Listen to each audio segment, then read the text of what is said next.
जितना जमीन के ऊपर है उतना नीचे इसका एक बेसमेंट भी है, वहाँ पर भी काम, वहाँ पर भी गोदाम में सामान का स्टॉक रहता है। और यहाँ पर चारों तरफ में जहाँ जहाँ गोदाम है यहाँ पर सिर्फ गाड़ियाँ लगती हैं, यहाँ पर दिन और रात यहाँ पर पैकिंग होती है।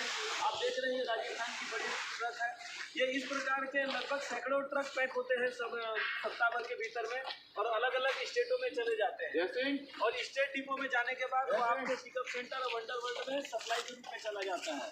यानी आरसीएम के पास मैन्युफैक्चरिंग प्लांट और डिस्ट्रीब्यूशन का सिस्टम पूरा अपने हाथ में ही है कि आरसीएम में आपको कभी भी मिलावटी सामान या शुद्ध सामान नहीं मिलेगा, प्योर 100% शुद्ध सामान मिलेगा। जा रहा है स्टेट डिपो को वो किसी सेठ साहूकार को नहीं देते, कंपनी का स्टाफ रहता है वहाँ 20,000 50,000 की सैलरी वाला, और जो माल जाता है वहाँ खाली ऑनलाइन में क्योंकि उसको दुकानदार परचेज करते हैं, कोई कैश में लेन देन नहीं है, कोई बाहरी दुकानदार खरीद नहीं सकता। सेंटर का आईडी होना चाहिए और बाकायदा उसके लिए उस पिकअप सेंटर वंडर वर्ल्ड वाले को ट्रेनिंग भी करना पड़ता है, बिल काटने का, लोगों के साथ व्यवहार बनाने का।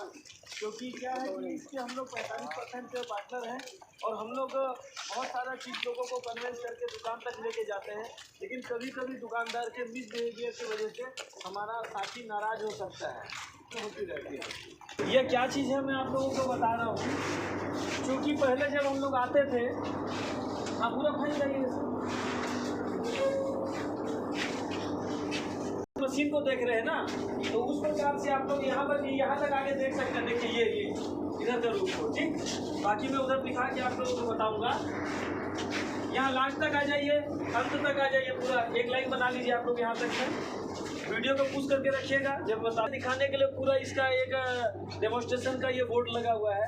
यहाँ दिखाया जा रहा है कि हमारे यहाँ बाजार में जो किसानों के द्वारा सरबती शानदार गेहूँ जो अच्छी क्वालिटी का होता है वो खरीदा जाता है, और उसको खरीदने के लिए हमारे यहाँ के जो लैब है वो बाकायदा उस गेहूँ की टेस्टिंग करते हैं। गेहूं में नमी कितनी है, उस नमी में सूखापन कितना है, वो ठोस कितना है, इस चीज़ को देखा जाता है। और हमारे लैब में उस गेहूं को पास करने के बाद ही आरसीएम के द्वारा इसे खरीदा जाता है। वो गेहूं बाकायदा हमारे यहाँ जब परचेज करके मंडी से हमारे पास आता है, इधर देखिए, उसके बाद ये लैब में जांच किया जाता है कि जो जांच करके लाया गया था क्या वो गेहूँ सही है या नहीं, वो हमारे शरीर को पोषक तत्व पूरी तरीके से दे सकते हैं या नहीं। ये पूरी गुणवत्ता नापने के बाद ही इस गेहूं को बाकायदा ये यहाँ पर एक वॉशिंग मशीन होता है, एक बहुत बड़ा एक ट्यूबलर है, आपको अभी मैं दिखाऊंगा उस तरफ में, आप यहाँ पर खाली देख लीजिए।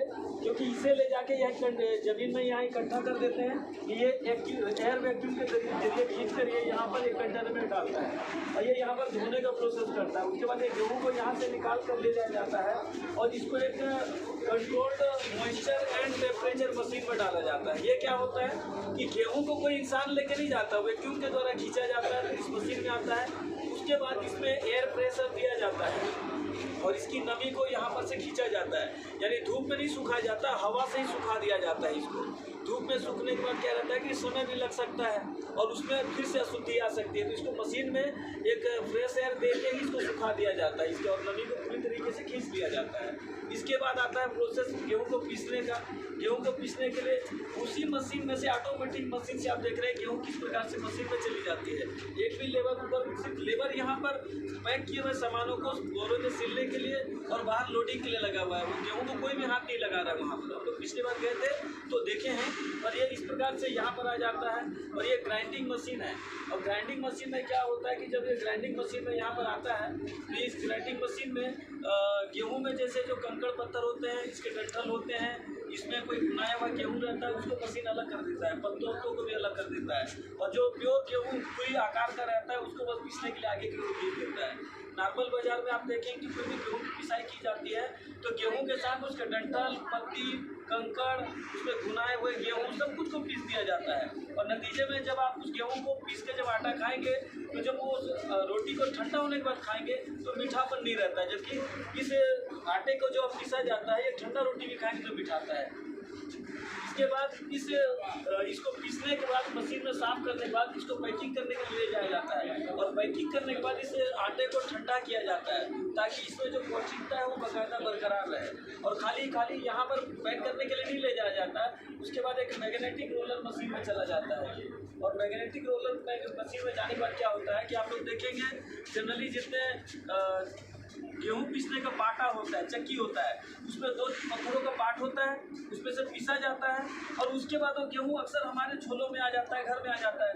लेकिन आप लोगों ने कभी सुना है कि सोचा है कि पत्थरों का जो 2 पाट होता है वो भी घिस जाता है और घिसने के बाद वो महीना 6 महीने के भीतर में अक्सर चक्की वाला उस पत्थर को नया फिर लगा लेता है। इसका मतलब है कि गेहूं पिसाने के बाद उसमें कंकड़ पत्थर और बालू का भी मात्रा जाता है, जिसको हम लोग महीन रूप में जाने के बाद खा लेते हैं। लेकिन आरसीएम में मैग्नेटिक रोलर लगा रहता है, 6 रोलर लगा हुआ है 2 मशीनों में। ये 6 रोलर क्या करता है, पीस के आने के बाद जब यहाँ वैक्यूम के जरिए से जब ये पास होता है तो उसमें से जितने भी धात्विक गुण होते हैं, पत्थरों वाले जो गुण होते हैं, कंकड़ पत्थर, उसको वो मशीन खींच लेता है और अलग से उसको ड्रेन कर देता है और शुद्ध आटा यहाँ से पैक होने के लिए चला जाता है। और चूंकि पहले ही हम लोग भीतर जाके देखते थे, जो भी पुराने साथी थे उन्होंने देखा हुआ है।